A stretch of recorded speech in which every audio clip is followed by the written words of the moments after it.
இங்கு தரப்பட்டிருக்கிற வினாவை பார்க்கலாம்.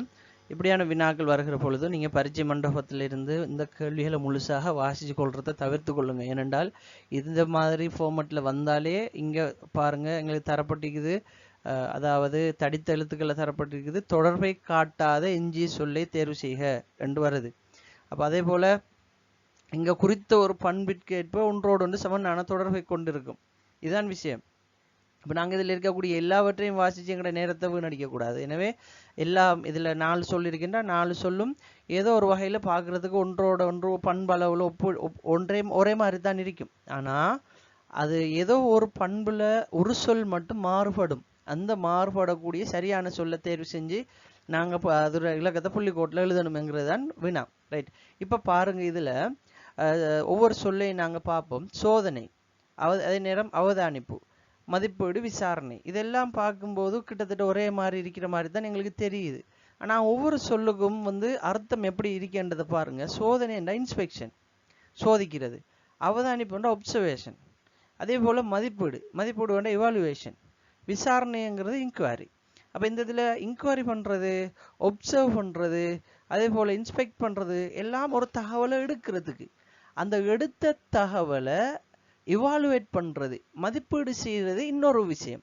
ஆக அந்த அடிப்படையில் இந்த சொற்கள் சோதனை, அவதானிப்பு, விசாரணை, இந்த 3 சொல்லும் ஒரே மாதிரி இருக்குது. மதிப்பீடுங்கிற சொல் மட்டும் வித்தியாசப்படுது. எனவே இந்த கேள்விக்கான விடையை நாங்கள் 3 கொடுப்போம். ரைட். 2வது பாருங்க, அதுவும் கொஞ்சம் டிஃப்ரெண்டான ஒரு விஷயம்தான். கலந்துரையாடல், கொடுக்கல் வாங்கல், அங்கீகாரம், நடுநிலைமை. இதை ஒவ்வொன்றையும் நம்ம பார்ப்போம். கலந்துரையாடல், ஒருவர் இன்னொருவரோடு சேர்ந்து பேசும்போது கலந்துரையாடுகிறார். ஒன்றும் பேசுவார், அல்லது குழுக்களாக கலந்துரையாடலாம், 2 பேர் சேர்ந்து கலந்துரையாடலாம். கொடுக்கல் வாங்கல் அதே மாதிரி செய்யலாம், இருவர் சம்பந்தப்பட்டது அல்லது ஒரு குழு சம்பந்தப்பட்டது. அங்கீகாரம் நாங்கள் இன்னொருத்தருக்கு கொடுக்கறது அல்லது இன்னொருத்தர் எங்களுக்கு தாரது. நாங்கள் ஒரு சமூகத்துக்கு கொடுக்கறது அல்லது ஒரு சமூகம் எங்களுக்கு தாரது. அப்போ ஒருவர் இன்னொருவரோடு தொடர்படக்கூடியது. ஆனால் நடுநிலைமை என்பது எம்மோடு சம்பந்தப்பட்டது, நாம மட்டும் வகிக்கிறது.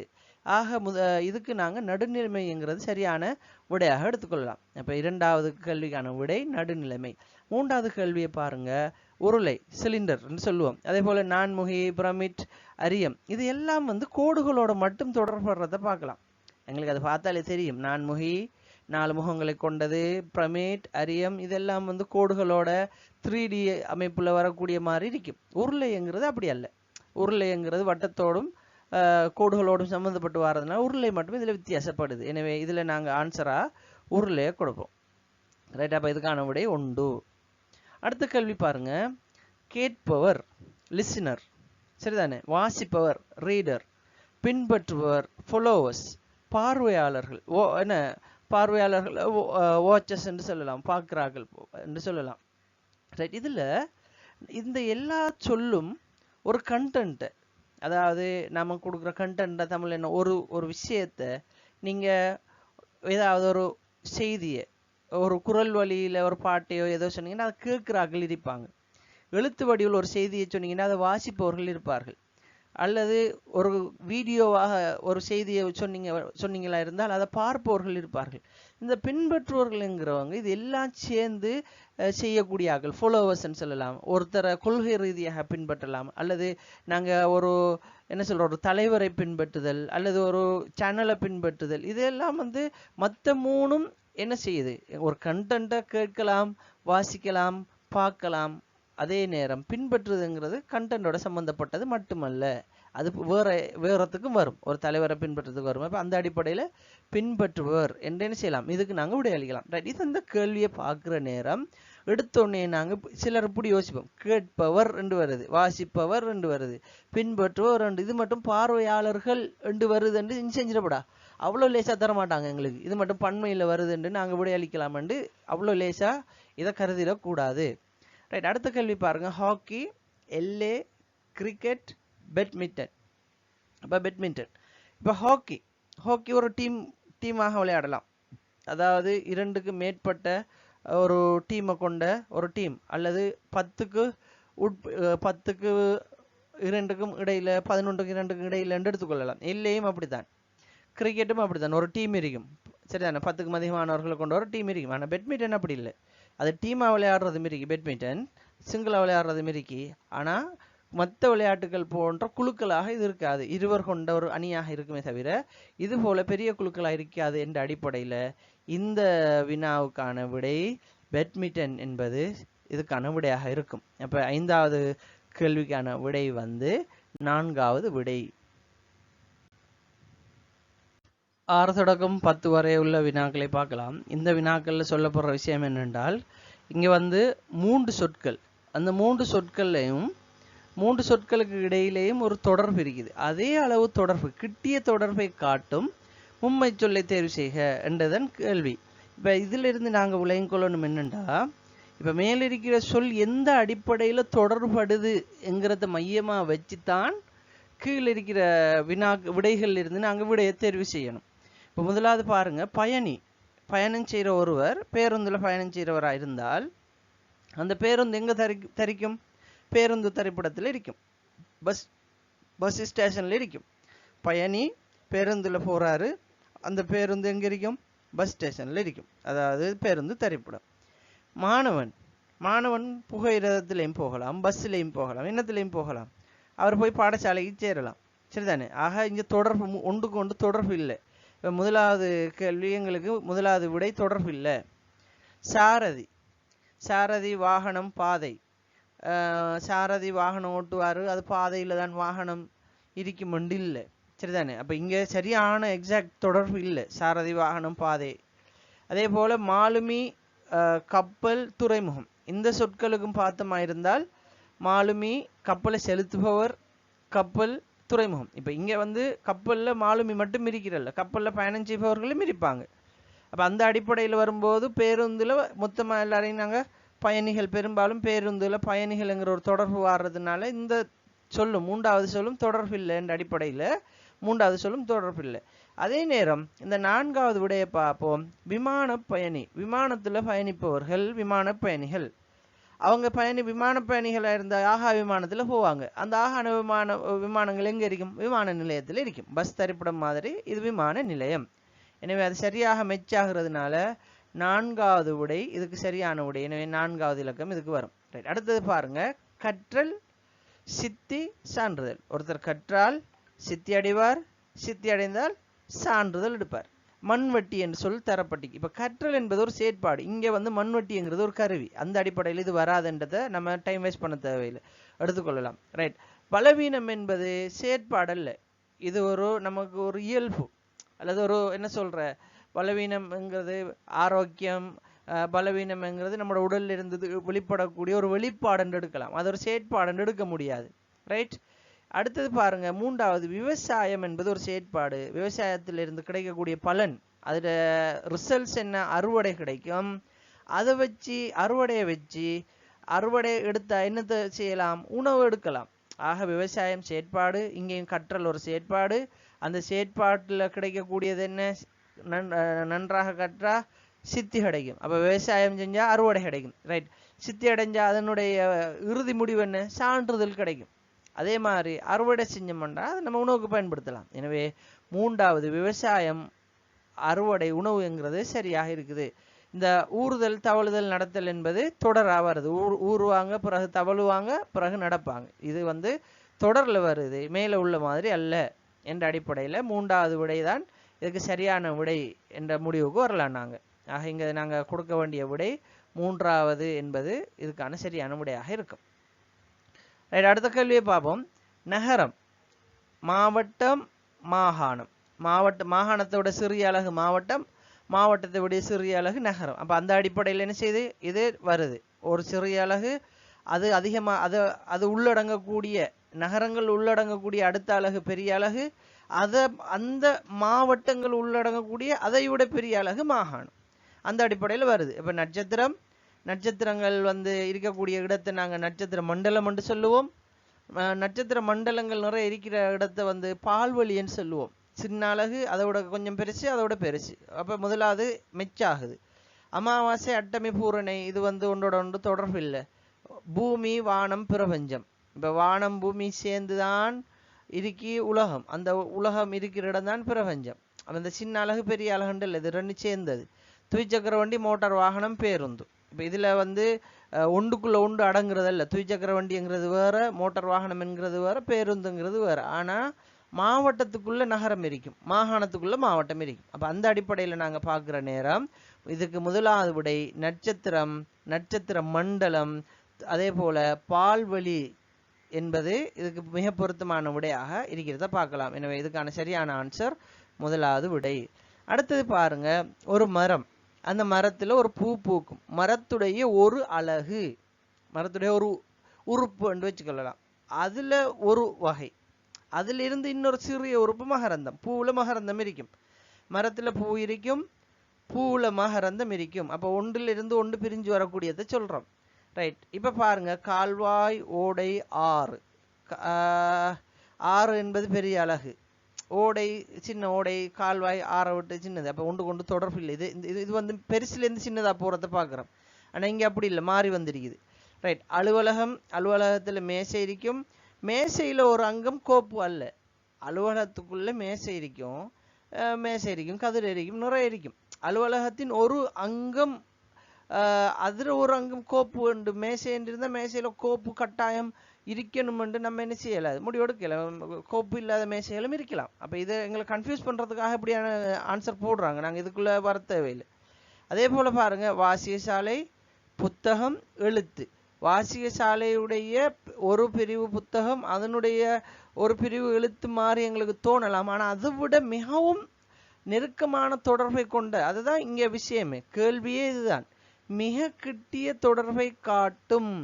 அப்போ பார்க்கறதுக்கு ஒரே மாதிரி இருக்கும், ஆனால் அதை நாங்கள் என்ன செய்யக்கூடாது, விடையாக கொடுத்துடக்கூடாது.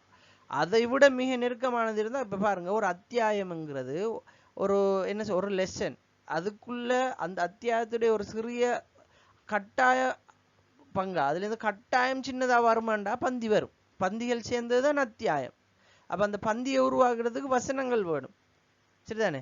அதே மாதிரி மகரந்தம் இருந்தால் தான் பூ, அந்த பூக்கள் இருந்தால், அதாவது எப்படி சொல்கிறேன், மகரந்தம் இருந்தால் தான் பூங்கிறத விட இதிலிருந்து மரத்திலிருந்து பூ பிரியும், பூவிலிருந்து மகரந்தம், அதிலிருந்து சின்ன சின்ன அழகாக வாரது எங்களுக்கு மிக தெளிவாக இருக்குது என்ற அடிப்படையில் அத்தியாயம், பந்தி, வசனம் என்ற முடிவுக்கு நாங்கள் வருவோம். ரைட். அடுத்தது பாருங்க, கிழவன், இளைஞன், குழந்தை.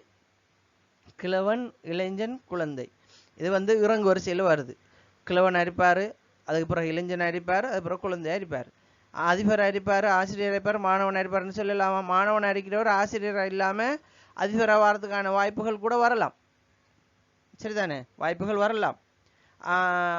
அல்லது இது நெருக்கமான தொடர்பாக இருக்கிற மாதிரி தெரிஞ்சாலும், சில நேரம் நான் அதை பிள்ளையா சொல்கிறேன் அறிக்கும், ஆசிரியராக இருக்கணுமென்றது ஒரு நியதியாக இருந்தால் ஓகே. ஆனால் இது வந்து பருவநிலை அல்ல, இது எவ்வளோ காலம் ஒருத்தர் ஆசிரியராக இருக்கணும் என்றெல்லாம் இல்லை, வளைனா. ஆக இது வந்து, ஆனால் இப்படி இங்கே அப்படி இல்லை, குழந்தையாக கொஞ்சம் காலம் இருக்கணும், பிறகு இளைஞராக கொஞ்சம் காலம் இருக்கணும், பிறகு கிழவனாக மாறுவார்.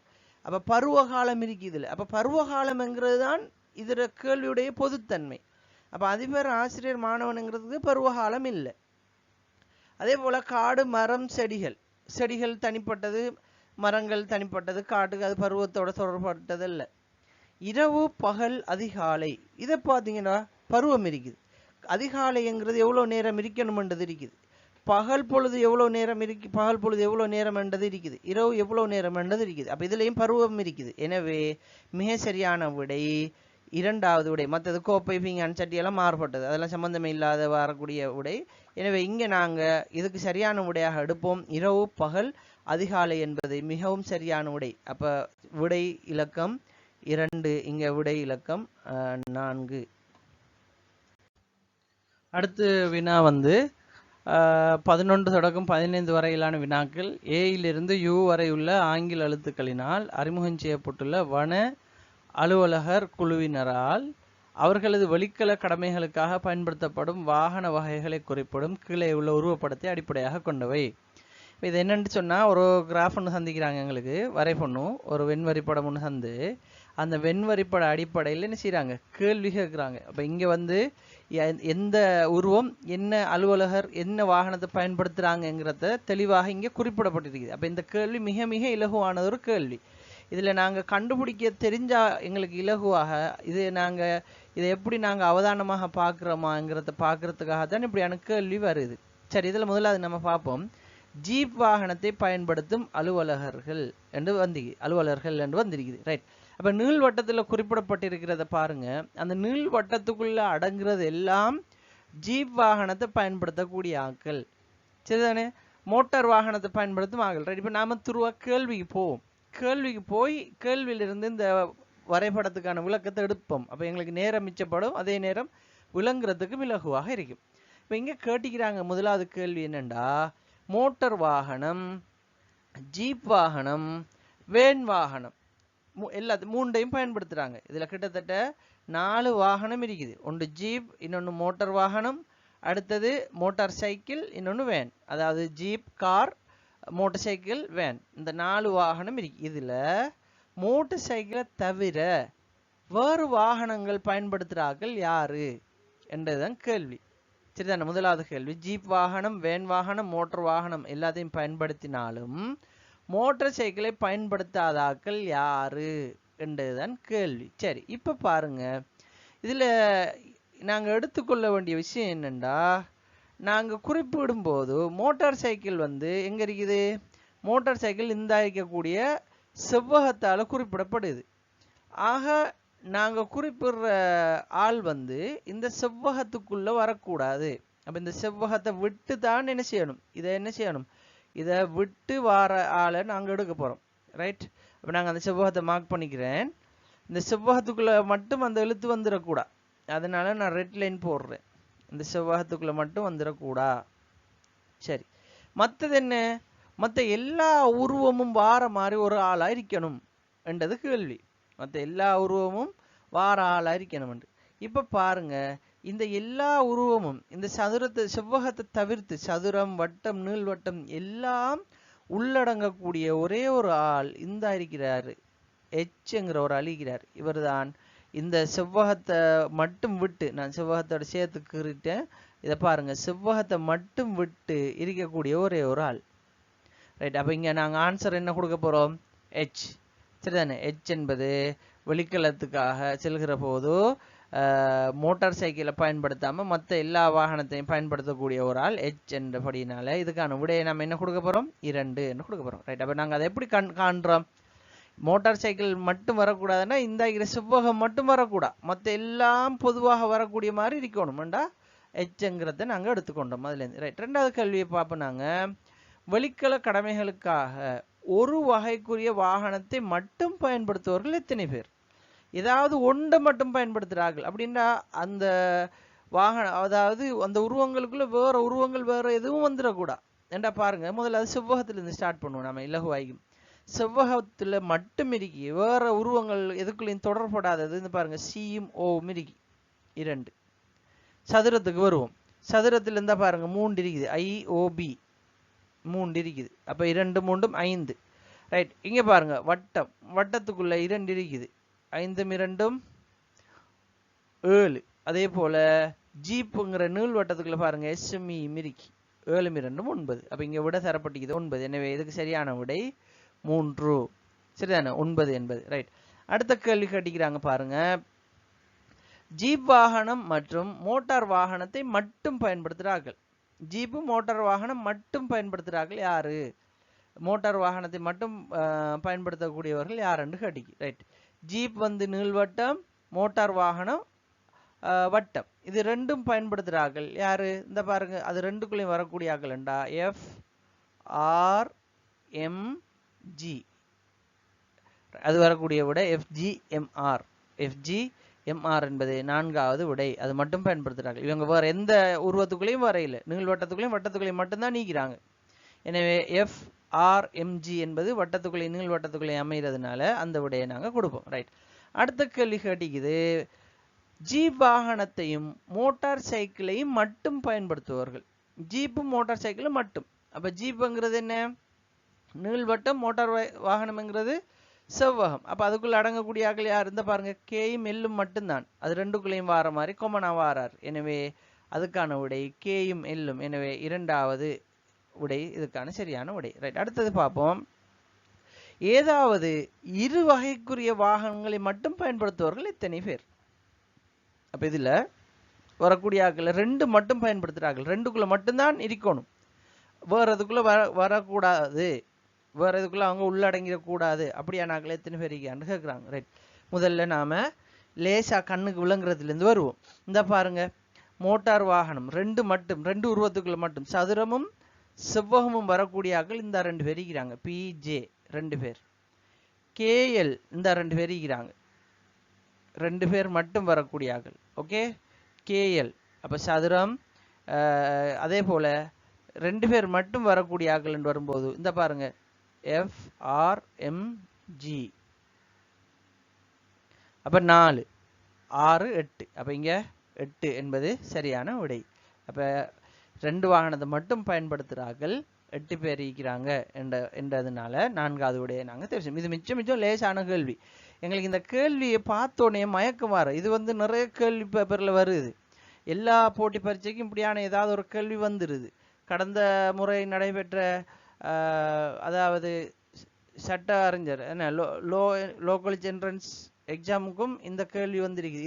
இது நாங்க இந்த பார்த்து கொண்டிருக்கிற பேப்பர் இது வனவிலங்கு அதிகாரிகள் சம்பந்தப்பட்ட ஒரு பரீட்சைக்காக வந்த ஒரு வினாபத்திரம். இதுலேயுமே இந்த கேள்வியில போட்டிக்கிறாங்க. அப்ப இப்படி சில நேரம் இலக்கத்தை தரலாம், எழுத்துக்கள் தரலாம், எது தந்தாலும் இப்படியான கேள்விகளுக்கு நாங்க இலகுவாக விடையளிக்கக்கூடிய மாதிரி இருக்கணும். இங்கு தரப்பட்டிருக்கிற வினா 16 தொடக்கம் 20 வரையிலான வினாக்கள் குறித்த 5 எண்களை இரகசிய முறைக்கேற்ப 5 எழுத்துக்களின் மூலம் குறிப்பிடப்பட்டிருக்கிறது, ஆங்கில எழுத்துக்கள் மூலம் குறிப்பிடப்பட்டிருக்கிறது. அதற்கேற்ற மாதிரி கீழே வரக்கூடிய வினாக்களுக்கு விடையளிக்க சொல்லிக்குது. அதில் 2 முக்கியமான குறிப்புகள் தந்திக்கிறாங்க. ஒன்று என்னன்னு சொன்னால், அட்டவணையில் உள்ளடக்கப்பட்டுள்ள ஒவ்வொரு எண்ணின் எதிரையும் காட்டப்பட்டிருப்பது அந்தந்த எண்களை குறிப்பிடும், அதற்குரிய இரகசிய சொல் இல்லை. அப்ப இந்த இலக்கத்துக்குரிய இரகசிய சொல் இல்லை, ஆனாலும் கீழே 2வது தரவு சந்திக்கிறாங்க. என்னென்றா, எனினும் ஒவ்வொரு இரகசிய சொற்களில் உள்ளடக்கப்பட்டுள்ள ஆங்கில எழுத்துக்கள் அமைந்திருப்பது அதற்குரிய எண்கள் அமைந்துள்ள சரியான ஒழுங்கு முறையிலேயே ஆகும். அப்ப இந்த கேள்வியை விளங்குறதுல தான் எங்களுக்கு இதை நாங்க எவ்வளவு வேகமாக இதை குறிச்சு எடுக்கிறோம், அதுக்கேற்ற மாதிரி இந்த கேள்விக்கான விடை அளிக்கலாம். பார்ப்போம் என்ன சொல்றாங்கடா, ஒழுங்குமுறையில் இப்ப 1 5 2 5 6 3ண்டா BFCDFH என்பதல்ல, அப்படி வராது. ஆனா இங்க ஏதாவது ஒரு இலக்க சோடி இலக்கங்கள் தரப்பட்டு அதுக்குரிய குறியீடு இருக்குமா இருந்தா அது சரியா இருக்கும். ஆனா இந்த ஓர்டர்ல இருக்காதுங்கிறத சொல்றாங்க. ரைட், பார்ப்போம். இப்ப இப்படியான கேள்வியை நாங்க எப்படி வேகமாக கண்டுபிடிக்கலாம்ங்கிறதுக்கு ஒரு ட்ரிக் இருக்கு. என்னண்டா, முதலாவது ஏதாவது ஒரு இலக்கத்துல ஃபோக்கஸ் பண்ணணும். நாங்க ஏதாவது ஒரு இலக்கம், இப்ப நான் என்ன செய்யறேன், இதுல 5 இலக்கத்தை ஃபோக்கஸ் பண்றேன். 5 இலக்கம் பார்க்குற நேரம் எங்கேயாவது இறுதியில வருதா? 5 இறுதியில வரல. முதலாவது வருதா? எஸ், ஒரே ஒரு இடத்துல முதலாவது வருது. அதே நேரம் 2வது வருது, சரிதானே? அப்ப முதலாவது ஒரு இடத்திலும் 2வது வரக்கூடிய மாதிரியும் 5 இருக்குது, இறுதியில வரையில. ரைட், அப்ப 5 முதலும் அதே மாதிரி 2வதும் வரணும் என்கிறத மையமா வச்சு முதலும் 2வதும் வரக்கூடிய எழுத்துக்கள் ஏதாவது இருக்கான்றத நான் என்ன செய்றேன், ஃபோக்கஸ் பண்றேன். ரைட், இப்போ ஃபோக்கஸ் பண்ணி அதுக்கேற்ற மாதிரி ஒரு சோடியை கண்டுபிடிச்சிட்டமா இருந்தால் அதில் இருந்து நிறைய எழுத்துக்களை கண்டுபிடிச்சிடலாம். ரைட், இப்போ நாங்கள் எடுப்போம் இந்த முதலாவது வரக்கூடியதையும் 2வது 5 வரக்கூடியதையும் இந்த சோடியை எடுப்போம். 5 6 3 1 5 2ங்கிறத பார்ப்போம். அதில் 5 முதலாவதும் அதே போல் இறுதியிலிருந்து முன்னுக்கும் வந்திருக்குது. ரைட், அப்போ இறுதியிலிருந்து முன்னுக்கும் அதே எழுத்து முதலாவதும் வந்திருக்கக்கூடிய ஒரே ஒரு சொல் சோடி என்று சொன்னா இந்த இடத்துல FCD EFBங்கிறது மட்டும்தான் இருக்குது. பாருங்க, அதுல மட்டும்தான் 5 முதலும் இறுதிக்கு முன்னாலேயும் இருக்குது. மற்ற எந்த எழுத்தும் அதே மாதிரி வரையில, முதல் எழுத்தும் இறுதிக்கு முன்னால அதே எழுத்து வாரதாக வேற எந்த எழுத்துமே இல்லை. இதுல இல்லை, இதுல இல்லை, இதுல இல்லை, இதுல இல்லை, 5ல மட்டும்தான், இதுல மட்டும்தான் இருக்குது. எனவே நான் அதை மையமா வச்சு என்ன செய்யறேன், இதை எடுத்துக்கொள்றேன். ரைட், அப்ப முதலாவது வந்தா 5 வருதுன்னு சொன்னா முதலாவது இறுதிக்கு முன்னாலேயும் அதே எழுத்து வரணும். அப்ப அப்படி வரக்கூடிய சொல் எங்க இருக்குது, FCD EFB என்பது இருக்கு. அப்ப நாங்க கண்டுபிடிச்சிட்டோம், அப்ப எஃப் என்பது 5, டக்குன்னு எழுதி கொள்ள வேண்டியதுதான். சி என்பது 6, சி என்பது 6, அங்கால 3க்கு டி என்பது 3, அங்கால 1க்கு வந்து இ என்பது 1, இ என்பது 1, அதுபோல 5F. ஓகே, பி என்பது 2. இவ்வளோத்தையும் நாங்கள் கண்டுபிடிச்சிட்டோம். ரைட், இப்போ டக்குன்னு என்ன செய்ய வேண்டியதான், கேள்விக்கு போக வேண்டியதான். ரைட், இந்த இரகசிய சொற்களில் உள்ள எஃப் என்ற எழுத்தினால் குறிப்பிடப்படும் எண் யாது?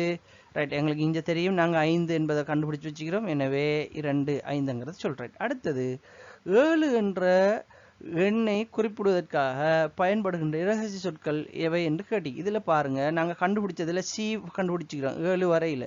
அப்போ அது எல்லாத்தையும் தட்டி விடுங்க. சி, பி, இ இது எல்லாத்தையும் தட்டி விடுவோம். தட்டி விட்டுட்டு சிஇபி மூன்றும் தட்டிட்டோம். சிஇபி மூன்றையும் தட்டி விட்டுட்டோம். தட்டி விட்டா மிச்சம் எத்தனை என்ன இருக்குது? ஹெச் தான் இருக்குது. அப்போ நாங்கள் என்ன செஞ்சிடலாம், ஆட்டோமேட்டிக்காக அதை கண்டுபிடிச்சிடலாம். ஹெச் என்பது 7 என்றதை கண்டுபிடிச்சிட்டோம்.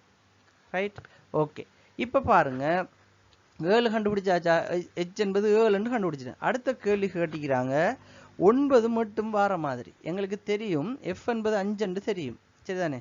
5 என்று தெரியும். அப்போ இதில் வரக்கூடிய 5 வரணும். அதே வரிசையில் எங்கேயாவது 8, 9 வார மாதிரி இருக்குதா என்றதை தேடுங்க. அப்படி இருந்தால் எங்களுக்கு ஈஸியாக கண்டுபிடிச்சிடலாம். 5 வரணும், அதே வரிசையில் 8, 9 இருக்கிற மாதிரி சொற்கள் இருக்கா, இலக்கம் வரக்கூடிய சொற்கள் இருக்கான்றதை தேடுங்க. அப்படி இல்லைண்டா கூட நாங்கள் கண்டுபிடிச்ச எழுத்துக்கள் வார மாதிரி அந்த எழுத்துக்களோட சேர்த்து இந்த 8, 9 வார மாதிரி ஏதாவது இருக்கான்றதை தேடுவோம் நாங்கள். ரைட், இப்போ நாங்கள் இந்த 7, 3, 9, 4, 8, 1 எடுப்போம். எங்களுக்கு நல்லா தெரியும் 7 ஹெச் என்றும், சரிதானே? 6 வந்து 7 ஹெச் என்றும், டி வந்து 3 என்றும் தெரியும். அப்போ ஹெச் டி என்று வரக்கூடிய சொல் எங்கே இருக்கின்றதை பார்ப்போம். ஹெச்டி. ரைட், அப்போ இந்த இருக்குது ஹெச்டி. ஹெச்டியில் 3 புதிய எழுத்துக்கள் நமக்கு கண்டுபிடிக்கப்படுது. 9, 4, 8. பாருங்க, 9, 4, 8. அப்போ ஹெச்டியில் ஜே புதுசாக கண்டுபிடிக்கிறோம். ஜே வந்து நாங்கள் 4 ஜேக்கு 9 எடுக்க போகிறோம். அதே போல் ஏக்கு நாங்கள் எடுக்க போகிறோம் 4. அதே போல் ஜிக்கு நாங்கள் எடுக்க போகிறோம் 8. அப்போ இங்கே கேட்டிக்கிற என்ன கேட்டிக்குதுண்டா கேள்வி 5, 9, 8. அப்போ 9, 8க்கு ஜே ரெண்டும் வரணும். 5F. அப்போ FGJ என்றது நாங்கள் கண்டுபிடிப்போம். அப்போ ஒரு விஷயத்தை கண்டுபிடிச்சிட்டோமா இருந்தால் மற்றதுகளை கண்டுபிடிக்கிறது மிக இலகு, மிக மிக இலகுவாக கண்டுபிடிக்கலாம். சரி, ரைட். அப்போ இங்கே இதுக்குரிய ஆன்சர் வந்து 4. 18வது கேள்விக்குரிய ஆன்சர் 2. 18வது கேள்விக்குரிய ஆன்சர் 2. ரைட், எப்படி நாங்கள் இலகுவாக கண்டுபிடிக்கிறோம்? ஏதாவது ஒரு சொல் ஜோடியை கண்டுபிடிச்சி ஒரு இலக்கத்தையும் அதுக்கான எழுத்துக்களையும் கண்டுபிடிச்சிட்டிங்க என்றாலே பெரும்பாலான அடுத்த கேள்விகளுக்கு விடையளிக்கலாம். ரைட், அடுத்த கேட்டிக்கிறாங்க பாருங்க, CDGA மூலம் குறிப்பிடப்படுவது என்ன? அப்போ CD என்றது 6, 3, G என்பது 8, 4. அப்போ 6, 3, 8, 4 எங்கே இருக்குது? இந்த இருக்குது. மிக விரைவாக கண்டுபிடிச்சிடும். ரைட், அடுத்து பாருங்க, 7, 5, 3 என்ற எண்ணை ரகசிய முறையில் எழுதும்போது இப்படி மாறி எழுதிட்டாங்களாம். HEDBன்னு எழுதிட்டாங்க. அதை சரியாக்குறதுக்கு எப்படி எழுதணும்னு கேட்குறாங்க. அப்போ நம்ம முதல் 7 பார்ப்போம். 7க்கு வந்து என்ன? 7க்கு நாங்கள் இங்கே H வரும். ரைட், அதே போல் 5க்கு F வரும். அதே மாதிரி 3க்கு D வரும். 6க்கு C வரும். HFDC என்று வரணும். இங்கே தந்திக்கிற என்ன? இங்கே தந்திக்கிற ஈயும் பியும் மாற்றமாக தந்திக்கிற. அப்போ ஈக்கும் பிக்கும் பதில் என்ன போடணும்? ஈக்கும் பிக்கும் பதிலாக FCA போடணும். அப்போ இதுதான் சரியான விடை. இப்போ 20வது கேள்விக்கு சரியான விடை 1. இங்கே 19வது கேள்விக்கு 3. எவ்வளோ இலகுவான கேள்வி. ஆனால் எங்களுக்கு பார்க்குறதுக்கு பெரிய டைம் எடுக்கிற மாதிரியும் இந்த இரகசிய குறியீடை எப்படி கண்டுபிடிக்கிறன்றதும் பெரிய குழப்பத்தில் இருக்கிற மாதிரி நிறைய நண்பர்கள் வந்து இந்த கேள்விகள் அனுப்பியிருந்தாங்க. இதை எப்படி கண்டுபிடிக்கிறேன்னு எங்களுக்கு வெரி ஈஸி. இதை விட மிக இலகுவான கேள்வி எங்களுக்கு வருமானு தெரியாது. அவ்வளோ இலகுவான கேள்வி இது. இப்படியான கேள்விகளை இலகுவாக கண்டுபிடிக்கலாம். அப்போ நீங்களும் என்ன செய்யுங்க, ஏதாவது ஒரு எழுத்தில் ஒரு இலக்கத்தை ஃபோக்கஸ் பண்ணுங்க. அந்த எழுத்து அந்த இலக்கம் எப்படி மாறி மாறி வருதுன்றதை கண்டுபிடிங்க. கண்டுபிடிச்சிங்களா இருந்தால் நிச்சயமாக அப்படியான கேள்விக்கு மிக விரைவாக இதில் நம்ம இப்போ உலகத்துக்கும் விளங்கப்படுத்துறதுக்கு டைம் போகிறது. நாங்கள் எழுதுகிற நேரம் வேகமாக எழுதினோமா ஒரு 3 நிமிஷத்தில் 10 மார்க்ஸ் எடுக்கக்கூடிய கேள்வி இது. 10 மார்க்ஸ் வந்துடும் எங்களுக்கு. அப்படியான கேள்வி இலகுவாக நாங்கள் என்ன செய்யலாம், அணுகக்கூடிய மாதிரி இருக்கும். அடுத்த வினா 21 தொடக்கம் 25 வரை உள்ள வினாக்கள் என்ன சொல்லப்படுது என்றால், ஒவ்வொரு வினாவின் கீழும் குறித்த ஒரு கோலத்திற்கேற்ப ஆங்கில எழுத்துக்கள் பயன்படுத்தப்பட்ட சதுர கோலம் ஒன்று தரப்பட்டுள்ளது. அந்த கோலத்திற்கேற்ப அந்தந்த சதுர கோலத்தின் வெற்று சதுரங்கள் 4லும் ஆங்கில எழுத்துக்கள் அமைந்துள்ள சரியான ஒழுங்கை தெரிவு செய்து அதற்குரிய தெரிவினது இலக்கத்தை வினாவின் எதிரே உள்ள புள்ளிக்கோட்டின் மீது எழுதுக என்றதுதான் கேள்வி. சரி, இப்போ என்னண்டா ஏதோ ஒரு ஒழுங்குல இந்த ஏபிசிடி எழுதிக்கிறாங்க, அதில் இடைவெளியில் வரக்கூடியதை கேட்டிக்கிறாங்க. நான் பார்ப்போம், ஏபிசிடி வந்துட்டு சரிதானே. இப்போ தரப்பட்டிக்கிற விடைகளை வச்சு பாருங்க. ஏபிசிடி என்றா இங்கே என்ன சந்திக்குது, ஐஜேகே. ரைட், அப்போ ஜேகே என்பது இதில் வரப்போகுதுன்றதை நம்ம மேலே ஐஜேகே என்றதை என்ன செய்யலாம், விடையை வச்சு நம்ம பார்க்கலாம். குயிக்காக அலட்டிக்க தேவையில்லை, நம்ம அதை எழுதிக்கொள்வோம். ஐஜேகே இதில் எழுதிக்குவோம் சரிதானே, ஜேகே. ரைட், அடுத்து பாருங்க பிஎம். இது ரெண்டு கடையில் வரக்கூடியது என்ன, ஏதோ ஒன்று இடது பக்கம் இருந்து வலது பக்கம் போகணும், அல்லது வலது பக்கம் இருந்து இடது பக்கம் வரணும். ரைட், அப்போ பிஓ வராது, எம்என்ஓபி சரிதானே, எம்என்ஓபி இது அப்படியான ஒரு ஒழுங்குல தான் வரும். ஒன்று இங்கிருந்து பிஓ ரெண்டு வாரில் பி வந்தால் ஜேகேஎல் எம்என்ஓபி கியூஆர் வரணும், கியூஆர் வரையில். அப்போ என்ன நடக்குது, எம்ல இருந்து ஸ்டார்ட் ஆகுதுங்கிறதுனால அப்போ எல்எம் ஜேகேஎல் எம் என்ஓபி சரிதானே, ஓபி. அப்போ என்ஓ என்கிறது தான் இங்கே வரக்கூடிய விடை. ரைட், அப்போ அதுக்கேற்ற மாதிரியாக இருக்கக்கூடிய விடை என்ன, ஜேகேஓஎன் என்பது மூன்றாவது விடை. மூன்றாவது விடை தான் இதுக்கு பொருத்தமான விடை. ரைட், இது எப்படி நம்ம காண்றோம், இந்த வரிசையில் ஒரு ஒழுங்குல போகுது, ஏபிசிடி என்று தரப்பட்டிருக்குது. Okay, ABCD. அடுத்தது ஐயிலிருந்து எல் வரைக்கும் சரிதானே. ஒன்று எல்லுக்கு அடுத்ததாக வரக்கூடிய இலக்கங்கள் எழுதப்பட்டிருக்கணும். எல்லுக்கு அடுத்தது என்ன, எல்எம்என்ஓபி எல்எம்என். அப்போ மேலே உள்ளதில் இந்த தளத்தில் வரக்கூடியதில் எந்த விடையிலையும் எம்என் இல்லை, ஆனால் என்ன இருக்குது, ஜேகே இருக்குது. ஐக்கும் எல்லுக்கு இடையில் இருக்கிற ஐஜேகேஎல், அப்போ அது இருக்குது. அப்போ அப்படி இருக்கிறதுனால ஜேகே நாம போட்டோம். ரைட், அதே மாதிரி எம்முக்கும் பிக்கும் இடையில எப்படியுமே எல்எம்என்ஓ தான் இருக்குது, என்ஓ தான் வரும். அப்போ நாங்கள் வேற யோசிக்க தேவையில்லை. அப்போ அந்த அடிப்படையில் என்ஓவை நாங்கள் எடுத்தோம். ஆகவே இது மூணாவது விட பொருத்தமான விடை என்று கண்டோம். அடுத்த 22வது கேள்வியை பாருங்க. இது என்ன ஒழுங்குல போகுதுன்றதை தேடின மாதிரி தான் நாங்கள் விடையை வச்சே பார்ப்போம். எங்களுக்கு இதில் தரப்பட்டிருக்கிற விடைகள் என்ன, 3 விட பிஎன் என்பி பிஎன்னு வந்துக்குது. அப்போ நாங்கள் அதை அடிப்படையாக வச்சு என்ன செய்யலாம்டா, ஒரு முடிவுக்கு வரலாம். என்னன்னு சொன்னால், இப்போ பாருங்க, ஏக்கும் சிக்கும் இடையில் வர வேண்டிய எழுத்து என்ன, பி. ரைட், அதே போல எம்என்ஓ சரிதானே, எம்என்ஓ. அப்போ ஓக்கும் என்னுக்கும் இடையில இருக்கிற ஓக்கும் எம்முக்கும் இடையில இருக்கிற எழுத்து என். அப்போ இங்கே விடையில் வந்திருக்கிற எழுத்துக்களில் பியும் என்னும் அதிகமாகிக்கிறதுனால நாம் இந்த லைனில் பியும் என்னும் வருமன்றதை எடுத்துக்குவோம். ரைட், பியும் என்னும் வருமன்றதை எடுத்துக்குவோம். சரி, இப்போ எங்களுக்கு அடுத்த எழுத்து இந்த ரெண்டு பொட்டியில் வரக்கூடிய எழுத்து என்ன, பிஎன் பிஎன் என்று இருக்கிறதுல ஒன்று, மற்றதெல்லாம் போல இது இல்லைன்னு சொன்னால் இருக்கிறது ரெண்டே ரெண்டு. ஒன்று பிஎன் கேஜே, அடுத்தது ஜேகே. நாங்கள் மிச்சம் யோசிச்சுட்டு தேவையில்லை, உடைய போட்டு பார்க்க வேண்டியதான். ரைட், இப்போ பாருங்க, இதை பார்க்கும்போது எங்களுக்கு ஒரு சின்ன ஐடியா ஒன்று வருது.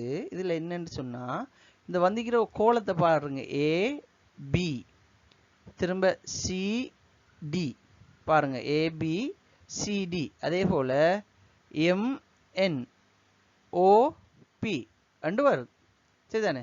ரைட், அப்படி வருதுண்டா அப்போ எங்களுக்கு ஈயோட சம்மந்தப்பட்டு ஏபிசிடி டியோட முடிஞ்சு ஈயோட சம்மந்தப்பட்ட எஃப் தான் இருக்கு. இங்க பாருங்க, இஎஃப் சரியா. ரைட், இஎஃப் ஜி பாருங்க, ஹெச். அப்போ இப்படி நம்ம பார்க்குற நேரம் இந்த இடத்துல என்ன வரணும், ஜி வரணும். ரைட், அப்போ அவருக்கு பொதுவாக அதுக்கு வரக்கூடிய எழுத்தாக என்ன செய்வோம், நாங்கள் ஜியை போடுவோம். ஜியை போட்டு பார்ப்போம். ஜியை போட்டமா இருந்தால் இதில் ஜி. ரைட், அப்போ ஜி வந்திக்கிறாரு, இந்த பொட்டியில் வந்திக்கிறாண்டா, இவன் இடத்த கே. இப்போ நாங்கள் அந்த லைன் அதே மாதிரி லைன் வருதான்னு பார்ப்போம். எல் சரிதானே, எல் ஜேகே எல் பாருங்க, ஐ ஜே கே எல். அதே மாதிரி இ எஃப் ஜி ஹெச் சரியா வருது. எப்படி ஏபிசிடி அதே மாதிரி எம்என்ஓபி வந்துச்சோ அதே மாதிரி ஐஜேகேஎல் இங்கே ஏஎஃப்ஜிஹெச் என்கிறது வாரத்தை பார்க்குறோம். அப்போ இதுக்கு பொருத்தமாக்கக்கூடிய ஒரே ஒரு விட கேஜிபிஎன்ங்கிறது முதலாவது விட. இதை எப்படி கண்டுபிடிச்ச? விடையை பார்த்து போட்டு சொன்னியா? இல்லை, நம்ம அதை பார்க்கும்போது ஒரு சின்ன ஐடியா ஒன்று வருது. மிஸ் ஆகிற எழுத்தை வச்சு பார்க்கும்போது எங்களுக்கு என்ன ஒரு ஐடியா வருது. அடுத்து இப்படியான கேள்விகள் வரும்போது விடைகளை வச்சு என்ன செஞ்சிடணும், டக்குன்னு விடைகளை கண்டுபிடிக்கிறதுக்காக ட்ரை பண்ணணும். நாங்கள் மிச்சம் இதில் சுணக்கி கொண்டிருக்க தேவையில்லை. இப்போ நான் திரும்பவும் வேண்டாம் இதை விளங்கப்படுத்துகிறேன்.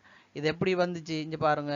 ஏ இருந்துச்சு, சி இருந்துச்சு. அப்போ இது ரெண்டுக்கும் இடையில வர வேண்டிய எழுத்து ஒரு பி ஒன்று மிஸ் ஆகுதுன்றதை பார்த்தோம். ரைட்.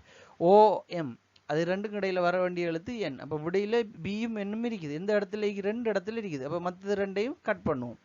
ரைட். அப்போ இது ரெண்டையும் பி எண்ணையும் போட்டு பார்த்தாச்சு. அப்போ போட்டு பார்த்ததுக்கு பிறகு இதை பார்க்கக்குள்ள அது பார்க்கும்போது எங்களுக்கு தெரியுது ஏபிசிடி என்று வருது.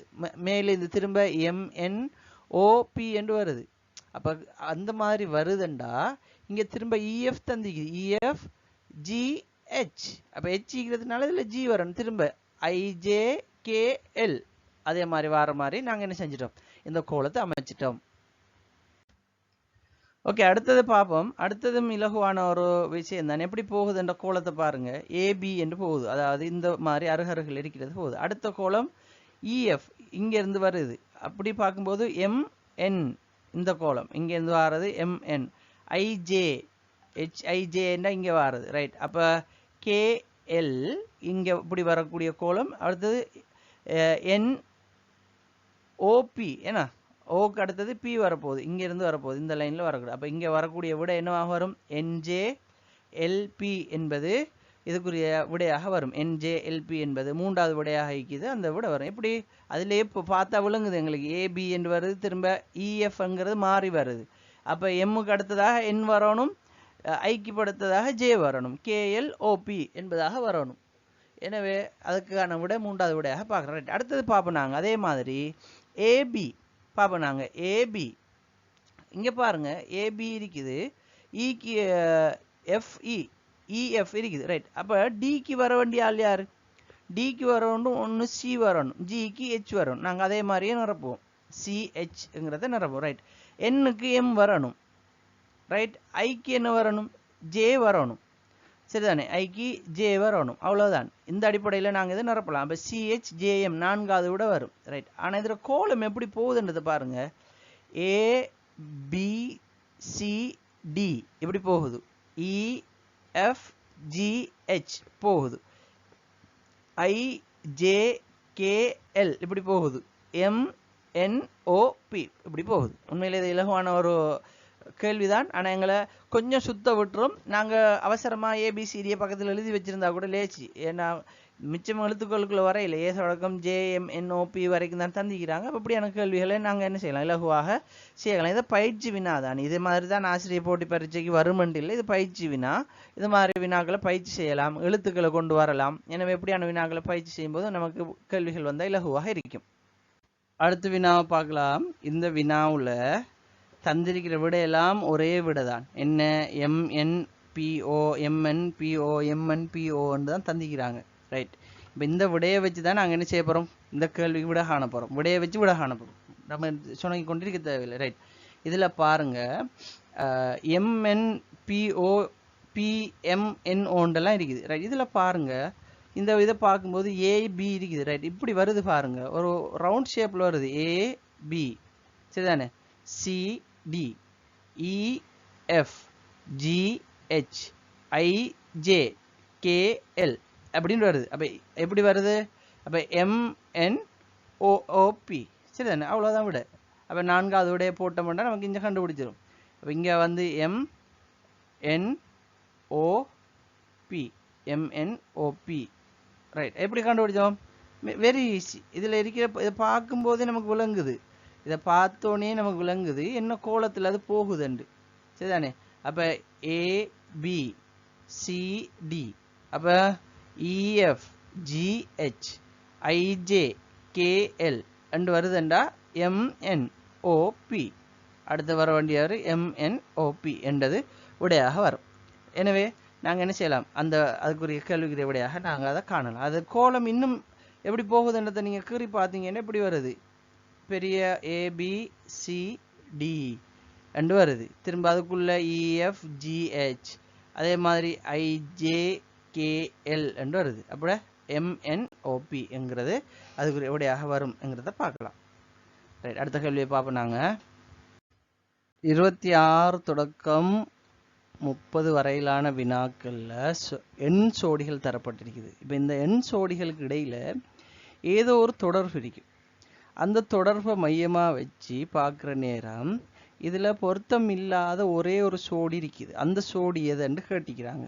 சரி, ஓகே, நாங்கள் பார்ப்போம். இதில் தரப்பட்டிருக்கிறத பார்ப்போம். ஏதாவது எங்களுக்கு சிங் ஆகுதா, பார்க்குற மாதிரி இருக்குதான்றதை பார்ப்போம். ரைட், இது எப்படி காணலாண்டா, இந்த 5 24 3 28 இது ரெண்டையும் பார்க்கும்போது 5 25 25லிருந்து 1 போனால் 24. ரைட், 3 9 9லிருந்து 1 போனால் 8. ஓகே, 7 49 49லேருந்து 1 போனால் 48 வரணும். ஆனால் இங்கே ஒன்றும் கூடுபட்டிருக்குது. 9 9 81 81லிருந்து 1 கழிஞ்சா 80. எனவே இது எல்லாம் சரியாகிக்கிற. இந்த மூன்றாவது மட்டும் என்ன செய்யுது, மாற்றம் ஆகிக்குது, ஒன்று கூடுது. எனவே இதில் வித்தியாசமாக இருக்கிற சோடி என்றா மூன்றாவது இருக்கிற ஆக்கள். எனவே இதுதான் சரியான விடை. அப்போ இது எப்படி வந்திக்கண்டா, இதை பார்க்கக்குள்ள விளங்குது எங்களுக்கு. 3 8 யோசிச்சு பாருங்க, 3 9 5 24 யோசிச்சு பாருங்க, 5 25. அப்போ எங்களுக்கு ஒரு கனெக்ஷன் படத்தை வருது, ஒவ்வொன்று கழிஞ்சு வருதுங்கிறத நாங்கள் காணலாம் அந்த இடத்துல. சரியா? ரைட், அடுத்தது பார்ப்போம். 3 20 5 30 இங்கால 10 50 என்ன அடிப்படையில் இது வருது என்றதை பார்ப்போம். 3 20 5 30 இந்த 5 30 என்றதையும் 3 20ஐயும் வச்சு ஒரு சின்ன ஐடியா ஒன்று வந்துச்சு. 5 6 30 அதே போல் 5 4 20 இங்கே என்ன நடந்துக்கின்றா, 3ஓட 1 கூட்டினா 4 4 தர 5 20 5ஓட 1 கூட்டினா 6 6 தர 5 30 6 தர 5 30. அதே போல் 10ஓட 1 கூட்டினா 11 11 தர 5 எத்தனை வரும், 55 வரும். ஆனால் இங்கே 50 சந்திக்குது. இங்கே 1ஓட 1 கூட்டினா 2 2 தர 5 10. அப்போ இங்கே வித்தியாசமாக இருக்கிற ஒரே ஒரு ஆள் யாருன்னு கேட்டால் இந்த 10 50 என்ற சோடி. எனவே அவர் தான் இங்கே வித்தியாசம் இருக்கிறாள். அப்போ வரக்கூடிய விடை வந்து 3. ரைட், அடுத்தது பார்ப்போம். அடுத்ததெல்லாம் பார்க்கும்போது எனக்கு இதில் இதுக்கான விடையை காணும்போது நான் இது ரெண்டையும் தான் அணுகிறேன். 0.58 வருது, அதே போல் 0.85 வருது. இது ரெண்டும் இதில் பெருக்கம் பார்க்கும்போது எல்லாம் 4.0 8 5 40 வச்சுக்கொள்ளுங்களேன். 8 5 40 2 40 அங்கால 8 5 40 இங்கெல்லாம் 4 2 8. அப்போ வித்தியாசமாக வரால் இவர் மட்டும்தான்.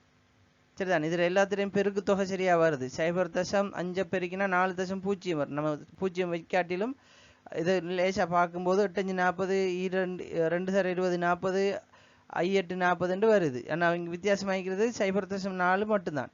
எனவே 4வது விட இதுக்கான விடையாக வரும். ரைட், அடுத்தது பார்ப்போம். நாங்கள் இதுலேயும் அதே மாதிரியான விஷயம் என்ன நடந்துக்குது. இப்போ 3 33 இங்கே 5 128 பார்ப்போம் என்ன நடந்துக்கின்றத. இதில் எங்களுக்கு ஒரு சிங் கிடைக்கலன்னா நாங்கள் உடனே இது வர்க்கம் அல்லது கணமாக இருக்குமென்ற ஒரு முடிவுக்கு வரணும். அந்த மாதிரி யோசித்து பார்ப்போம்.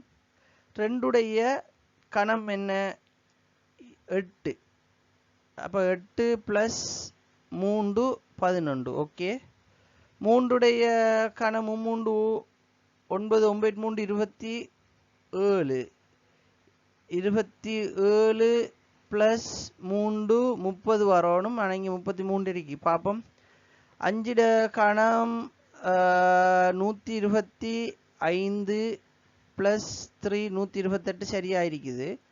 4 கணம் 64 64 + 3 67 சரியாகுது. அப்போ டிஃப்ரெண்ட் ஆகிக்கிற ஆக்கள் வந்து இந்த 2 மட்டும்தான். எனவே இங்கே என்ன நடந்துக்கின்றா ஒரு எண்ணுடைய கணம் அதோட 3 கூட்டிக்கிறாங்க. தரப்பட்டிருக்கிற எண்ணோட 3 கூட்டி வந்ததுனால இது மட்டும் வித்தியாசப்படுது. எனவே இரண்டாவது சோடி தான் இங்கே வித்தியாசமான சோடி. அதே போல் இங்கே பார்ப்போம் 2 8 10 டக்குன்னு பிடிச்சிட்டோம். 1 9 10. அப்போ இங்கெல்லாம் 10 10 சொல்கிறது 6.5 3.5 10 சரிதானே. 6.5 3.5 10. ஆனால் 4வது விட 2.5 8.5 11. எனவே இங்கே வித்தியாசப்படுற ஜோடி வந்து இந்த 4வது ஜோடிங்கிறத நம்ம பார்க்கலாம். 31 தொடக்கம் 35 வரையுள்ள வினாக்களில் 5 உருவங்கள் தரப்பட்டிருக்கிறது. அவற்றில் ஒரே ஒரு உருவம் மட்டும் வித்தியாசமான ஒரு உருவம் இருக்கிறது. அதை கண்டுபிடிக்க சொல்லிக்கிறாங்க. அல்லது இந்த ஏதோ ஒரு கோலத்தில் அமைஞ்சிருக்கிறது, அதுக்கு பொருந்தாத எஞ்சிய உருவத்தை தெரிவு செஞ்சு அதனுடைய இலக்கத்தை புள்ளிக்கோட்டில் எழுத சொல்லி. ரைட், முதலாவது கேள்வியை பார்ப்போம். நாங்கள் இதை பார்க்கும்போது எல்லாம் கருப்பு, அதாவது கருப்பு வெள்ளை வட்டங்கள் இணைக்கிற மாதிரி எல்லாம் ஒரே மாதிரியே தான் நீக்கி பார்க்குறதுக்கு எந்த வித்தியாசமும் இல்லை. ஆனால் இதை நாங்கள் நன்றாக அவதானிச்சமாக இருந்தால் ஒரு ஒற்றுமையை மற்ற எல்லா உருவங்களையும் அவதானிக்கலாம். இந்த ஒற்றுமையை அவதானிக்கலாம். என்னன்னு சொன்னால் 2 கோடுகள் ஒன்றாக சேர்ற இடங்கள்ல ஒரு கருப்பு புள்ளியும் ஒரு வெள்ளை புள்ளியும் வாரத்தை பார்க்கலாம். 2 கோடுகள் ஒன்றாக சேர்ற இடத்துல ஒரு கருப்பு புள்ளியும் ஒரு வெள்ளை புள்ளியும் வாரத்தை பார்க்கலாம். ஆனால் ஒரே ஒரு இதில் மட்டும், முதலாவதுல மட்டும் 2மே வெள்ளை புள்ளிகளாக வருது. அதை மட்டும் நாங்கள் வேற ஒரு கலரில் மார்க் பண்ணுவோம். இந்த முதலாவதுல மட்டும் பார்த்தீங்கன்னா 2 கோடுகள் ஒன்று சேர்ற இடத்துல 2ம் வெள்ளை புள்ளிகளாக வாரத்தை பார்க்கலாம். எனவே அந்த அடிப்படையில் நாங்கள் இதை பார்க்கும்போது முதலாவது விடைதான் இதுக்கான விடையாக வரும். ரைட், 32வது வினாவை பார்ப்போம். 32வது வினாவில் பாருங்க, முதலாவது இருக்கக்கூடிய இந்த உருவத்தை நிமித்தினமாக இருந்தால், முதலாவது இருக்கிறத நாங்கள் இப்படி எடுத்துக்குவோம். அதை நிமித்தினா எப்படி வருமெண்டா இப்படி தான் வரும். வந்து அதனுடைய புள்ளி இங்கே வரும். ரைட், இரண்டாவதை நாங்கள் நிமித்தினமாக இருந்தால் அதுவும் அதனுடைய புள்ளியும் இப்படி வந்து இடது பக்கம் வலது பக்கம் தானே அதனுடைய புள்ளி வரும். மூன்றாவதுல மட்டும் பாருங்க, புள்ளி இடது பக்கத்தில் இருக்கி. நான்காவதும் நிமிரமாக இருந்தால் அதனுடைய புள்ளியும் எங்க வரும்? வலது பக்கத்தில் வரும். நாங்கள் அஞ்சாவதை கூட நிமித்தி பார்த்தோமா இருந்தால் அஞ்சாவதை நிமித்தினாலும் அஞ்சாவதுடைய புள்ளியும் வலது பக்கமாகத்தான் வரும். எனவே இங்க இடது பக்கமாக வரக்கூடிய புள்ளி இந்த 3ங்கிறது மட்டும் மீக்கிறதுனால இந்த 32வது கேள்விக்கான விடை 3 என்று நாங்கள் எடுத்துக்கொள்ளலாம். ரைட், அடுத்து 33வது கேள்வியை பார்ப்போம். 33வது கேள்வியில இதை எப்படி இந்த விடையை காண்றேன்டா எல்லாத்தையும் நன்றாக அவதானிச்சு பாருங்க. இந்த இந்த அமைப்புல இந்த இருக்கக்கூடிய கோட்டுடைய வளைவு, ரைட், அந்த வளைவுக்கு ஏற்ற மாதிரி அதில் அடுக்கப்பட்டிருக்கிற பந்துகள், அதை நீங்கள் இப்படி கட் பண்ணிக்கொள்ளுங்க. ஒரு கம்பி அல்லது ஒரு பிளாஸ்டிக்கில் நீங்கள் மேலேயும் கீழேயும் காந்தங்களை ஒட்டி வச்சுக்கிறீங்க. அதை கிழிச்சிங்களா இருந்தால் அந்த காந்தம் என்ன செய்யும்? வளைஞ்ச காந்தம் அந்த வளைவுக்கு ஏற்ற மாதிரி சரிஞ்சு வரும். அப்போ முதலாவது உருவத்தில் சரியாக சரிஞ்சிருக்குது. இந்த முதல் உருவத்தில் அந்த காந்தம் அப்படி இருக்கின்ற சரிவுக்கு ஏற்ற மாதிரி, இப்போ கிழிச்சதுக்கு ஏற்ற மாதிரி இங்கே வந்து முட்டிக்கிட்டீங்கன்னு வச்சுக்கொள்ளுங்களேன், கீழே விழாமல் இருக்கி ஒரு கட் பண்ணிக்கு முட்டிக்கிட்டீங்க சரியாக இருக்குது. ரைட், இப்போ ரெண்டாவது இதுலேயும் சரியாக இருக்குது, அந்த வளைவுக்கு ஏற்ற மாதிரி சரியாக இருக்குது. மூன்றாவதும் அந்த வளைவுக்கும் அது இருக்கிற கோணத்துக்கு ஏற்ற மாதிரி சரியாக இருக்குது. நான்காவதுக்கும் கோணத்துக்கு ஏற்ற மாதிரி சரியாக இருக்குது. ஆனால் ஐந்தாவதுல பார்த்தீங்கன்னா அது வளைஞ்சிருந்தும் அது வளைவாக இருந்தும் இந்த புள்ளிகள் என்ன செய்யலை, இதோட தொங்கல் அடையல்ல, நடுவுலே இருக்குது.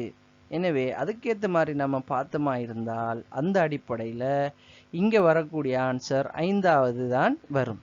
ரைட், 34வது பாருங்க, இது ஈஸி, எல்லாமே சமைச்சிரு. இது எல்லாத்தையும் தனித்தனி பாட்டாக பிரித்து எடுக்கலாம். இதெல்லாம் தனித்தனி பாட்டா பிரியும். இந்த வட்டத்தை பிரிச்சிங்கன்னா தனித்தனி பாட் பிரியும். அதே போல இங்க வந்து அது பிரிகிற பாட் சமனா ஒரே உருவமாக இருக்கும். அதான் இதுல முக்கியமே. பிரிகிற பாட் ஒரே உருவமாக இருக்கும். ஆனால் இந்த இரண்டாவது மட்டும் ஒரே உருவமாக இருக்காது. உருவம் வித்தியாசப்படும் பிரிச்செடுத்தா. எனவே 34வதுக்கு இரண்டாவது விடை. ரைட். அடுத்தது பாருங்க 35வது. 35வது எப்படி இதுக்குரிய ஆன்சர் ட்ரை பண்ணலாம் என்று பார்த்தோம்னா, நாங்க ஏதாவது ஒரு இப்படி எல்லாம் ஒரே உருவமைக்கிறதால கட்டாயமாக இதுல நாங்க பயன்படுத்த வேண்டிய ட்ரிக் என்னண்டா, சுழற்சியை மட்டும்தான் இதுல பயன்படுத்தலாம். சரிதானே? ரைட். நம்ம சுழற்சியை பயன்படுத்தி பார்ப்போம். இப்ப பாருங்க, கடிகார முள்ளுக்கு ஏத்த மாதிரி நாம என்ன செய்வோம், சுழற்சியை பயன்படுத்தி பார்ப்போம். எல்லாம் எப்படி அமையுது, எந்த விட சரியா வரும்ன்றத பார்ப்போம். இப்ப பாருங்க எப்படி ஸ்டார்ட் பண்ணுது. வட்டம், சதுரம், முக்கோணம், இங்கால ஸ்டார். சரிதானே? வெள்ளி. இப்ப திரும்ப வட்டம், சதுரம், முக்கோணம், வெள்ளி. வட்டம், சதுரம், முக்கோணம், வெள்ளி. இதுல பாருங்க வட்டம் சதுரம் இல்லை, இது மட்டும் டிஃப்ரெண்ட் ஆகுது. 4வது மட்டும் டிஃப்ரெண்ட் ஆகுது. இங்க பாத்தீங்கன்னா வட்டம், சதுரம், முக்கோணம், வெள்ளி சரியா வருது. எனவே டிஃப்ரெண்ட் ஆகிற உருவம் 35வதுல இருக்கக்கூடிய உருவம் 4வது விடைதான் இதுக்கு சரியான ஆன்சராக வரும். அப்ப இதுல நாங்க பயன்படுத்தின ட்ரிக் என்னண்டா, ஒரே உருவம் தந்தா சுழற்சியை பார்க்கணும். நாங்க வேண்டா எங்கால சுழண்டாலும் அதை கீறி பார்க்கலாம். ஏதோ ஒரு இடத்துல அது மாறுபட்டு நிற்கும். சரிதானே? அந்த பாருங்க வட்டத்துக்கு சதுரம் எதிர்பக்கமா இருக்குது. ஆனா மற்ற எல்லாத்துக்குமே வட்டத்துக்கு அருகில தான் சதுரம் இருக்கிறத பார்க்கலாம். அதை வச்சு கூட நாங்க என்ன செய்யலாம், அதை கண்டுபிடிக்கலாம். அந்த அடிப்படையிலையும் இந்த 4வது விடைதான் இதுக்கான விடையாக இருக்கும். உருவம் தான் மாறுபட்ட உருவம்ங்கிறத முடிவுக்கு வரலாம். நாங்க அடுத்த வினா என்ன சொல்லப்பட்டிருக்குது என்றால், ஒரு பாத்திரம், அந்த பாத்திரத்துக்குள்ள கிட்டத்தட்ட 19 அறைகள் அப்படின்னு சொன்னா, ஒரு பெரிய பாத்திரம், அதுக்குள்ள சின்ன சின்ன குட்டி குட்டியாக 19 செப்பரேட் பண்ணி வச்சுக்கிறாங்க. அதுக்குள்ள ABCDE என்கிற திரவத்தை வச்சு இரசாயனத்தை வச்சுக்கிறாங்க. இதை நீங்க எப்படி கட் பண்ணலாம்டா, ஒரு இப்போ ஹாஸ்பிட்டல்ல எல்லாம் என்ன செய்வாங்க, எங்களோட பிளட் சாம்பிள்ஸ் வந்து ஒரு பாக்ஸுக்குள்ள குட்டி குட்டி குட்டியா வர வர செப்பரேட் பண்ணி வைப்பாங்க. அல்லது சின்ன சின்ன கிளாஸ் எல்லாம் அங்கே கடையில் வாங்குற நேரம் கிளாஸ் பொட்டியை வந்து கிளாஸ் எப்படி வைப்பாங்க, குட்டி குட்டியா வைப்பாங்க தானே, அது மாதிரி வச்சுக்கிறாங்களாம். வச்சு போட்டு அதுல தரவுகள் தராங்க பாருங்க. ஏ என்ற திரவம் 5 அறைகளிலும். அப்ப நாங்க இதை என்ன செஞ்சுக்குவோம், ஒவ்வொரு தரவா குறிச்சு கொள்வோம். ஏ வந்து எத்தனை வரணும், மொத்தம் 5 அறைகள்ல வரணும். ரைட். ஏ 5. பி 3 கவனிச்சுக்குவோம். பி வந்து 3 அறைகள்ல வரும். ரைட். சி என்கிறது 5 அறைகள்ல வரும். ரைட். சி 5 அறைகளிலும், டி என்ற திரவம் 4 அறைகளிலும், டி வந்துகிட்டு எங்களுக்கு 4 அறைகளிலும். அதே போல இ என்பது 2 அறைகளிலும் வருமா. இ வந்து 2 அறைகளிலும் வரும். ரைட். இப்ப மொத்தம் பார்ப்போம் நாங்க. 5 3 8 8 8 2 10 19. அப்ப மொத்தம் 19. இது 19 வரணும். ரைட். எங்களுக்கு இங்க அறைகள் எத்தனை 19 இருக்குது. 19க்குள்ளேயும் 19 திரவம் வந்துடணும். ரைட். அது எப்படி வரணுங்கிறத சொல்றாங்க பாருங்க. ஏ என்ற திரவம், இப்ப பாருங்க, ஏ என்று வைக்கப்பட்டுள்ள 2 அறைகள் ஒன்றுக்கொன்று அடுத்து வர முடியாது. அப்படின்னா ஏயிலிருந்தே நாங்க போவோம். இப்ப ஏ இங்க வச்சிக்கிறாங்கண்டா, ஏ இங்க இருக்குன்னு சொன்னா இங்கேயோ அல்லது இங்கேயோ ஏ வர முடியாது. சேம் டைம் ஏக்கு ஏய சூழ அப்படின்னு சொன்னா ஏய சுத்தி இந்த ஏரியாவில் வர முடியாது. ரைட். அதே மாதிரி ஏய சுத்தி இந்த ஏரியாவில் வர முடியாது. ஏ இருக்கிற இந்த ஏரியாவில் வர முடியாது. அப்ப எங்கெல்லாம் ஏ இருக்கோ அதுக்கு அருகில் அந்த ஏ என்று குறிப்பிடப்படக்கூடியவைகள் வர முடியாது என்றதை சொல்றாங்க. ரைட்.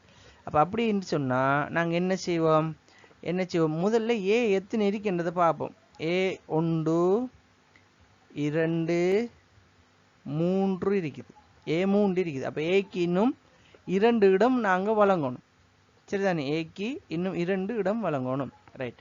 அடுத்தது இதுல இன்னொரு தகவல் தந்திக்கிறாங்க. என்னண்டா, 1 2 3 4 5 என்ற குறியீடுகளால் காட்டப்பட்டுள்ள ஒவ்வொரு அறையிலும் ABCDE என்ற இரசாயன திரவங்களில் குறித்த ஒரு இரசாயன திரவம் வைக்கப்பட்டுள்ளது.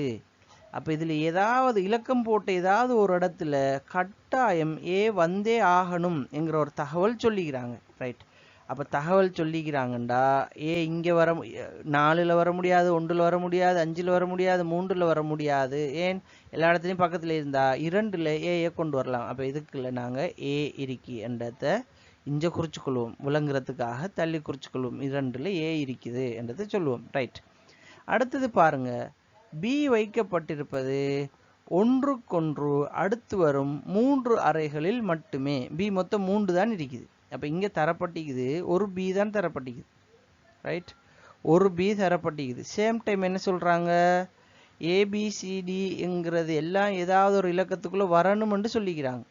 ரைட். அப்படி பார்த்தா நாங்க ஒன்றுக்கொண்டு அடுத்த அறைகளில் வரணுமெண்டா B எங்க போடலாம்?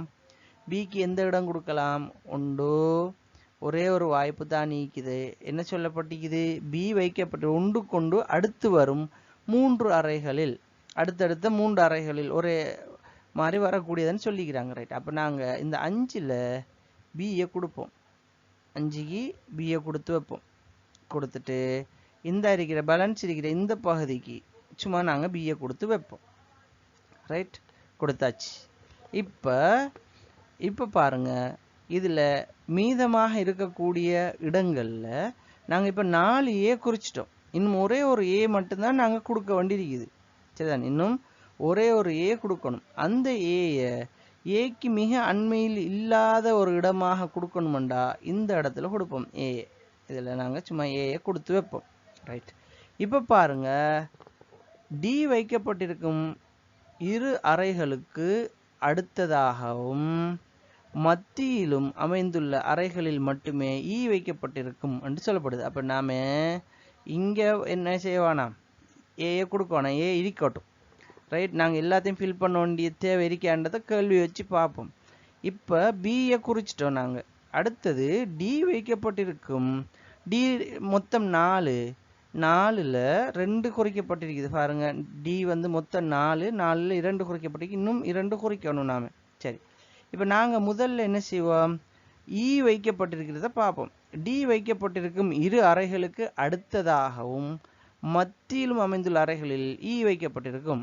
அப்ப 2 அறைகளுக்கு அடுத்ததாக அதே மாதிரி மத்தியிலேண்டா இங்க ஒரு E வரும்ன்றதை விளங்கிக்குவோம் நம்ம. ரைட். இங்க ஒரு E வரும். அடுத்ததாகண்டா இங்க ஒரு E வரும். இவரையும் E என்று எடுத்துக்குவோம். ரைட். அப்ப இலக்கங்கள் எல்லாத்துலயும் நாங்க பார்த்தோம்டா A எழுதிட்டோம், B எழுதிட்டோம், E எழுதிட்டோம். இப்ப D எழுதணும். D மொத்தம் 4. ரைட். இப்ப C எழுதணும். C மொத்தம் 5. அப்ப எங்களுக்கு மிச்சம் இருக்கிறது 2 இலக்கங்கள். 1 3 இன்னொன்று 1. சரிதானே? ரைட். இந்த Cக்கும் Dக்கும் வேற எந்த ஒரு நிபந்தனையுமே இவங்க தரையில. இவரை எங்க வைக்கணும்ன்ற எந்த ஒரு நிபந்தனையும் தரையில. அப்ப தராதனால நாங்க என்ன செய்வோம், D வந்து எங்க என்றாலும் நாங்க கொடுக்கலாம். 1 3ல கொடுப்போம் நாங்க D. சரிதானே? D 3ல 2 கொடுப்போம். C வந்து Cக்கு ஏதாவது தகவல் தந்திக்கிறாங்களா? எந்த நிபந்தனையும் தரையில. நிபந்தனை தராதனால இதுல 1ல C இருக்கார் என்று வச்சுக்குவோம். ரைட். இப்ப கேள்வியை பாருங்க, 1 என்ற குறியீட்டினால் குறிப்பிடப்படும் அறையினுள் வைக்கக்கூடிய இரசாயன திரவமாக இருக்கக்கூடியது எது? அப்ப 1க்கு என்ன? C என்கிறத கொடுக்கலாம். ரைட். அடுத்த கேள்வி, 2க்கு வரக்கூடியது என்னன்னு கேட்டிக்கிறாங்க. அப்ப 2க்கு A. 3வது கேட்டிக்கிறாங்க, 3க்கு வரக்கூடியது என்ன? 3க்கு நாங்க D. 4வது கேட்டிக்கிறாங்க, 4க்கு 39, 4க்கு வரக்கூடியது என்ன? நாங்க 4க்கு என்ன கொடுத்திக்கிறோம்? E கொடுத்திக்கிறோம். ரைட். 5வது பாருங்க, 5க்கு என்ன வரும்னு கேட்டிக்கிறாங்க. 5க்கு B. அப்ப இந்த தந்த தரவுப்படி நாங்க இதை ஒழுங்கமைச்சிட்டோம். இப்ப எல்லாத்தையும் இதுக்குள்ள எழுதி கொண்டிருக்கணும்னு இல்லை. இப்ப பேலன்ஸ் ஆகிறத வேண்டாம் நாங்க எழுதி பார்க்கலும். பேலன்ஸ் ஆகிறத நாங்க என்ன செய்யலாம் வேணுமெண்டா எழுதி பார்க்கலாம் எங்க வரும்ன்றத. சரிதானே? இப்ப Dக்கு நடுவுல கேட்டீங்கன்னா, Dக்கு நடுவுல E வரும்னு சொன்னா நாங்கள் ஈயை இங்கே கூட எழுதலாம், எந்த பிரச்சனையும் இல்லை. அங்கே எழுதி போட்டு இந்த இடத்துல பேலன்ஸ் ஆகிற ஒரு ஏ எழுதலாம். இப்போ எல்லாத்தையும் ஃபுல் பண்ணி எழுதணுமென்றது சொல்லப்படவும் இல்லை. நாங்கள் சும்மா வேண்டாம் எழுதி பார்க்கலாம், சரிதானே? கேள்விக்கு விட வந்துட்டோன்னா நாங்கள் அதுக்கு மேலே அதில் மெனக்கெட தேவையில்லை. ரைட்.